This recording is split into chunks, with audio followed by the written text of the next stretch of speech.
Episode 1: The Illusion of Government. Canada tells us it became fully independent in 1931. But what if that independence was only on paper? What if the system we live under today was built not by the people but imposed from afar, and much of it has remained hidden in plain sight? Segment 1: The Promise of Independence. In 1931, the Statute of Westminster gave Canada the power to make its own laws without British approval. On paper, this marked the end of the British North America Act as Canada's foundation. But Canada never held a democratic convention to define itself as a federation or a confederation. The foundations were not created by Canadians. They were imposed in the British Parliament in 1867 and carried forward without public consent. Even after 1931 ended the B&A Act, Canada quietly continued to operate under the same imperial framework as if nothing had changed. Independence existed in appearance, but in practice the old authority remained in place. Segment 2: De jure versus de facto.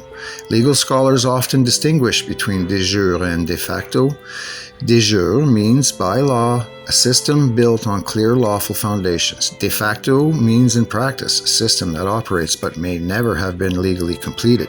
Since 1931, Canada has functioned more as a de facto system. Its provincial and national structures were never fully established with lawful consent. Newfoundland's entry in 1949 came through a razor-thin vote where many argued the results were manipulated. Quebec outright refused to sign the 1982 Constitution.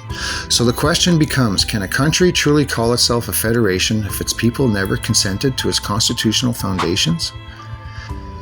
Segment 3: The Governor-General and the 1947 Letters Patent. Traditionally, the Governor-General represents the Crown in Canada, but in 1947, Prime Minister Mackenzie King issued the Letters Patent transferring executive powers directly to the Governor-General. Here's the problem. Letters patent are only legally binding if issued under proper authority from a sovereign who still holds title to the land through the Crown and Royal Chancery. By 1947, that authority no longer existed. The Crown and Chancery had already lost title to the land in Canada. Neither the monarchy nor Mackenzie King had the lawful authority to grant these powers. A result, a transfer of powers carried out in practice but without the legal foundations required to make it legitimate.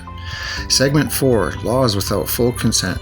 In the decades that followed, several major laws reshaped Canada. The Income Tax Act of 1948, the Royal Style and Titles Act of 1952, the Constitution Act of 1982. None of these were decided by a nationwide vote. There was no referendum, no broad public consent. Indigenous nations whose treaties were meant to guarantee nation-to-nation respect were excluded entirely. Quebec refused to sign in 1982, yet the framework carried on anyway. All of this shows that the British Parliament, the Crown, and the monarchy no longer held rightful title to the land. Without lawful authority or public consent, these constitutional steps rest on shaky ground. Closing reflection. For over 90 years, Canadians have been told their government rests on solid democratic foundations. But peel back the layers of history, a different story emerges. Authority imposed from afar, Indigenous nations excluded, provinces bypassed, and the B&A framework quietly continued, even after it was officially ended.